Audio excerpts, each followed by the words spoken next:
ठाकुर जी कोई ना कोई भाव बना के, कोई ना कोई बहाने बना करके जाते ही रहे किशोरी जी के दर्शन करवे के काजे।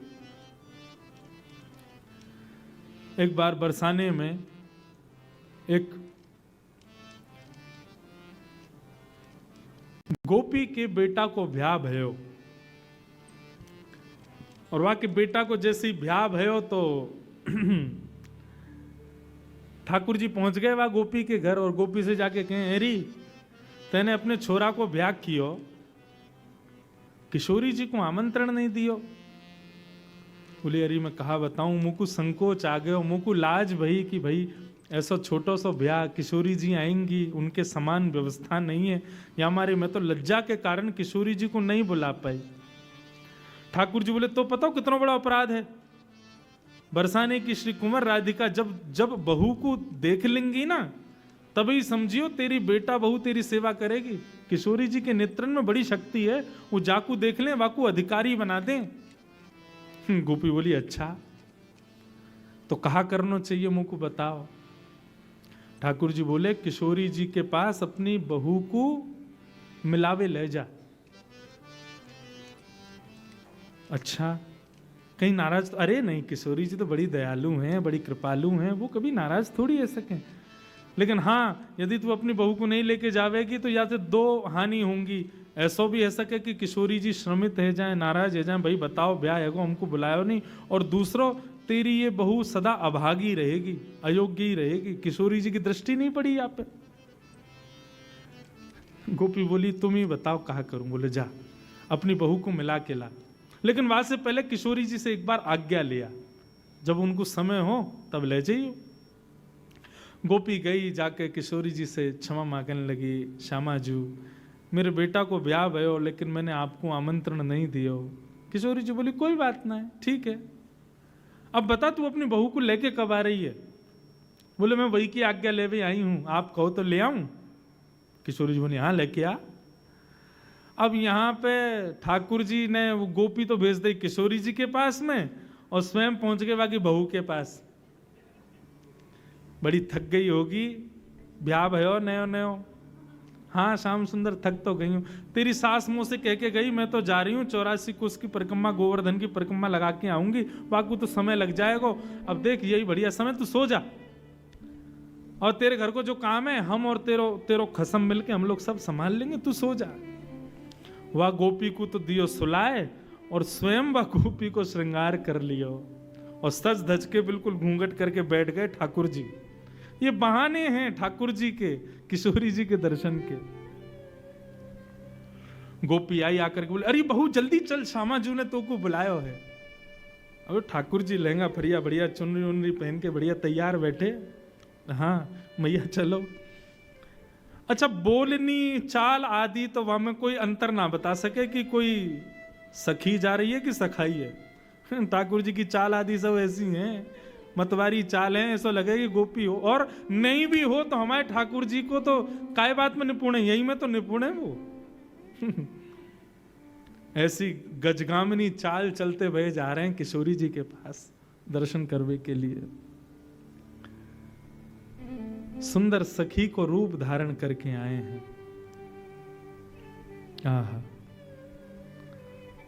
कितने सुंदर लाल जी हैं। सूरदास जी उसको वर्णन कर रहे हैं।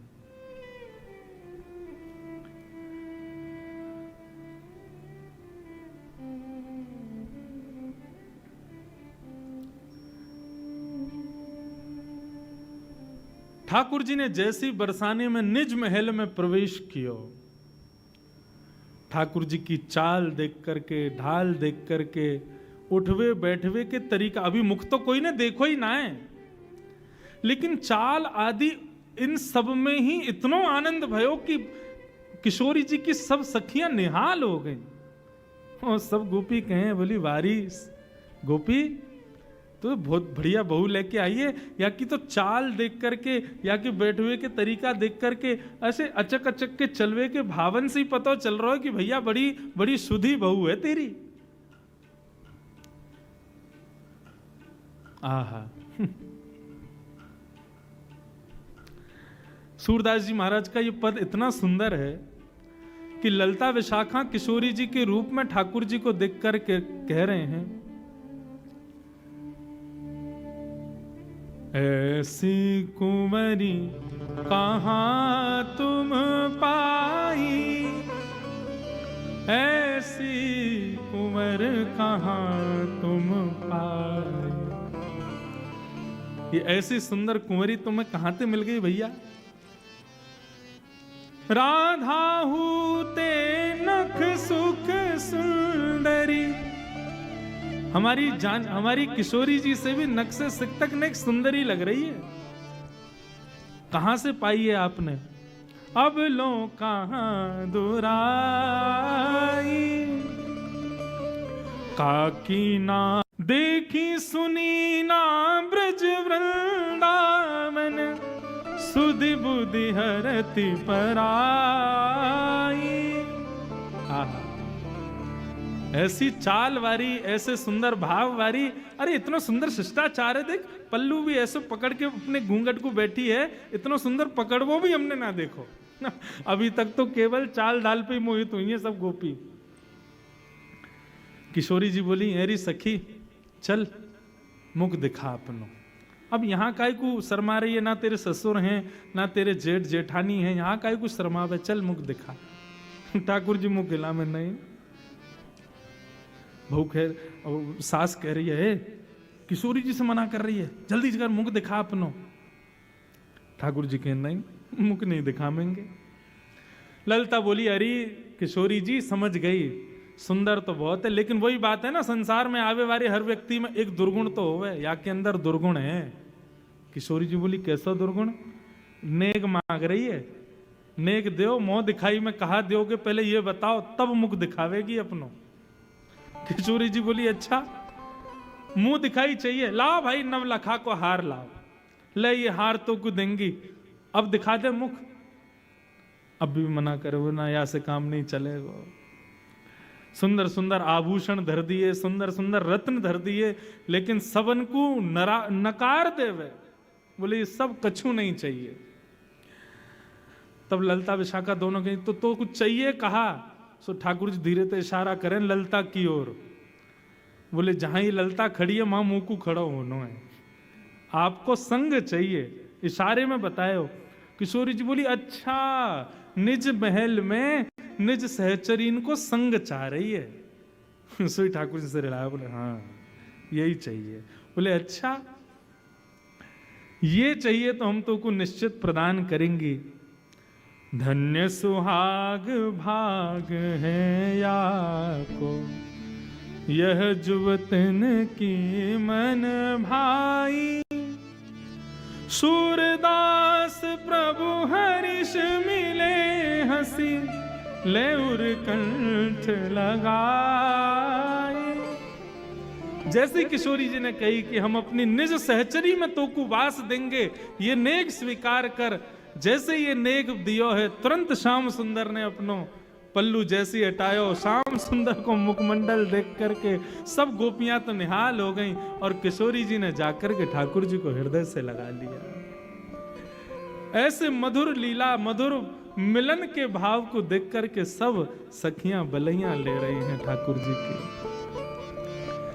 ऐसे हमारे लाल जी दुनिया भर के नाटक बना बना करके, दुनिया भर के भाव निर्मित करके किशोरी जी के दर्शन करवे जाओ। ऐसी श्याम सुंदर की मधुर लीला हमारे ब्रज में सुनाई जामे। सदा चिर जीवो यह जोरी, बस हमारी तो यही भावना है कि हमारे लाल जी, हमारी किशोरी जो, हमारी श्यामा जो सदा ऐसे प्रसन्न रहें। बस इनकी प्रसन्नता ही हमारा सर्व सुख है। तो भैया ऐसे मधुर मधुर लीला हैं ठाकुर। अब देखो ये सब भावना सब कथाओं में नहीं सुनाए जाते, अधिकारी अनधिकारी का भाव रखना पड़ता है। अब ठाकुर जी की इन लीलाओं को यदि सामान्य व्यक्ति सुनेगा ना, तो ठाकुर जी के प्रति दुर्भाव प्रकट करेगा। बताओ ये भगवान हो के ऐसी लीला करते हैं? अरे भैया ये भगवान हो को जगत के लैया, ये हमारे ब्रजमंडल को तो लाला है। ललित किशोरी प्राण धन जे ब्रज को एक खिलौना है, ये तो हमारे ब्रज के खिलौना है।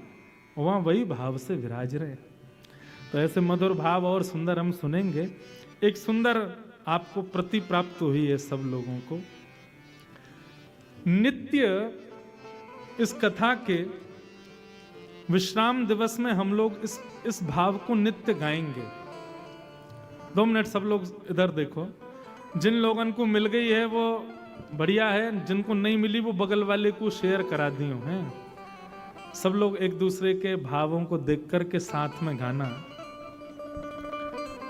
इस भाव का सुंदर यह भाव है कि वृंदावन के सप्त निधियां इसमें प्रकट हैं।